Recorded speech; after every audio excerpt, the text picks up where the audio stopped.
ओम सूर्याय नमः। ओम आदित्याय नमः। स्वागत है आपका हमारे चैनल पर। आज के इस वीडियो में आप सुनेंगे सूर्य देव की कहानी और रविवार व्रत की कथा। सूर्य देव की आराधना करने से हमें किस फल की प्राप्ति होती है, आज के वीडियो में आप जानेंगे। तो इसी प्रकार की सभी व्रत कथाएं सुनने के लिए और हमसे जुड़े रहने के लिए आपको बस हमारे चैनल को सब्सक्राइब करना है, बेल आइकन को प्रेस करना है। आज का वीडियो अच्छा लगे तो लाइक करना है और शेयर करना है। और अब जानते हैं रविवार व्रत की पूजा की विधि। रविवार के व्रत में प्रातःकाल स्नान आदि से निवृत्त होकर लाल वस्त्र पहनना चाहिए। शांत चित्त होकर सूर्य देव का स्मरण करें। इसमें एक ही समय भोजन किया जाता है, एक समय से ज़्यादा भोजन नहीं करना चाहिए और भोजन में नमक नहीं खाना चाहिए। और यदि अगर आपने भोजन नहीं किया और सूर्य अस्त हो जाए तो फिर अगले दिन सूर्य उदय हो जाने पर ही आपको भोजन करना चाहिए, क्योंकि सूर्यास्त के बाद रविवार के व्रत में भोजन नहीं किया जाता। और कथा भी सुनना चाहिए। इस दिन नमकीन तेल युक्त कदापि भोजन ग्रहण नहीं करना चाहिए। अब रविवार के व्रत करने से क्या फल मिलता है? तो रविवार का व्रत करने से मान सम्मान बढ़ता है, शत्रुओं का क्षय होता है, अगर शरीर में कोई पीड़ा होती है तो वह भी ठीक हो जाती है, शांत हो जाती है, पद प्रतिष्ठा बढ़ती है। तो इसलिए सूर्य भगवान का व्रत करना, रविवार का व्रत करना, कथा सुनना हमारे लिए सभी प्रकार से लाभदायक है। और चलिए अब एक और कथा सुनते हैं, जिसमें एक बुढ़िया माँ की कथा है। तो कथा के अनुसार एक बुढ़िया थी। उसका नियम था कि वह प्रत्येक रविवार को सुबह सुबह स्नान आदि करके घर को गोबर से लीपकर फिर भोजन तैयार करके भगवान को भोग लगाकर स्वयं भोजन ग्रहण करती थी।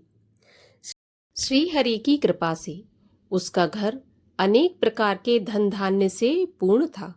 घर में किसी प्रकार का विघ्न या दुख नहीं था। सब प्रकार से घर में आनंद रहता था। इस तरह कुछ दिन बीत जाने पर उसकी एक पड़ोसन, जिसकी गाय का गोबर वह बुढ़िया लाया करती थी, वह विचार करने लगी कि यह बुढ़िया सदा मेरी गाय का गोबर ले जाती है, इसलिए अपनी गाय को घर के भीतर बांधने लग गई। बुढ़िया को गोबर न मिलने से रविवार के दिन अपने घर को लीपना ना हो सका, वह अपने घर को न लीप सकी। इसलिए उसने ना तो भोजन बनाया, ना भगवान को भोग लगाया, तथा स्वयं भी उसने भोजन नहीं किया। इस प्रकार उसने निराहार व्रत किया। अब रात्रि हो गई और वह भूखी ही सो गई। रात्रि में भगवान ने उसे स्वप्न दिया और भोजन ना बनाने तथा भोग ना लगाने का कारण पूछा। तब बुढ़िया ने गोबर ना मिलने का कारण सुनाया।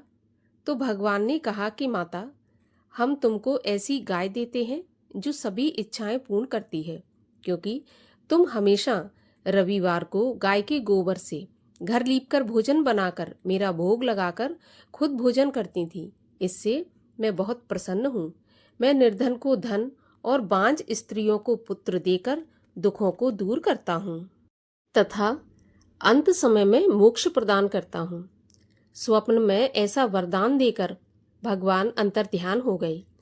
जब बुढ़िया की आंख खुली तो वह देखती है कि आंगन में एक अति सुंदर गाय और बछड़ा बंधे हुए हैं।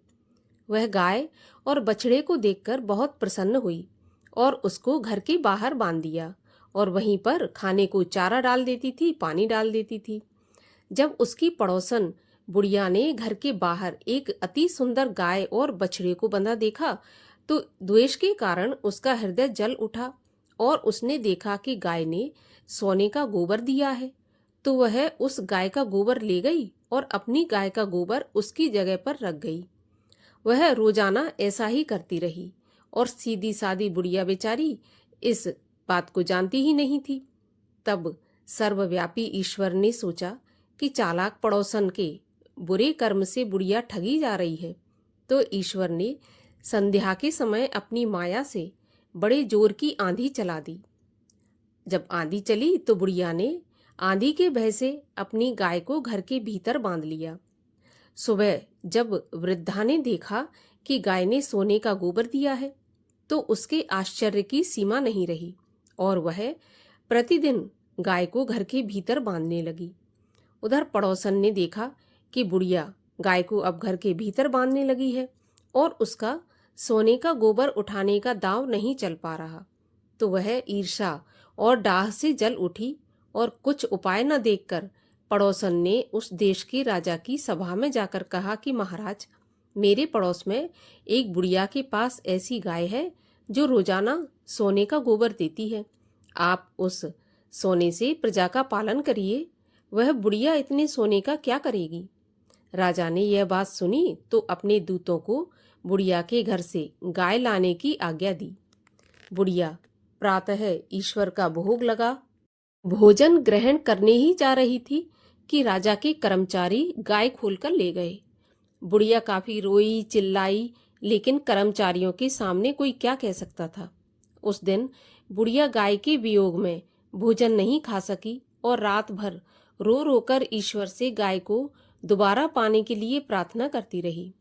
उधर राजा गाय को देखकर बहुत प्रसन्न हुआ, लेकिन सुबह जैसे ही वह उठा सारा महल गोबर से भरा दिखाई देने लगा। यह देखकर राजा घबरा गया।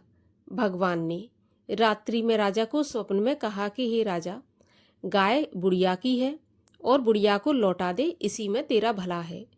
उसके रविवार के व्रत से प्रसन्न होकर मैंने उसे यह गाय दी थी। तो सुबह होते ही राजा ने बुढ़िया को बुलाकर बहुत से धन के साथ साथ सम्मान सहित गाय बछड़ा लौटा दिया। उसकी पड़ोसन को बुलाकर उचित दंड दिया। इतना करने के बाद ही राजा के महल से सारी गंदगी और गोबर गायब हो गया। उसी दिन से राजा ने नगरवासियों को आदेश दिया कि राज्य की समृद्धि तथा अपनी समस्त मनोकामनाओं की पूर्ति के लिए सभी को रविवार का व्रत रखना है। व्रत करने से नगर के लोग सुखी जीवन व्यतीत करने लगे और कोई भी बीमारी तथा प्रकृति का प्रकोप उस नगर पर नहीं होता था। सारी प्रजा सुख से रहने लगी थी। बोलिए सूर्य भगवान की जय।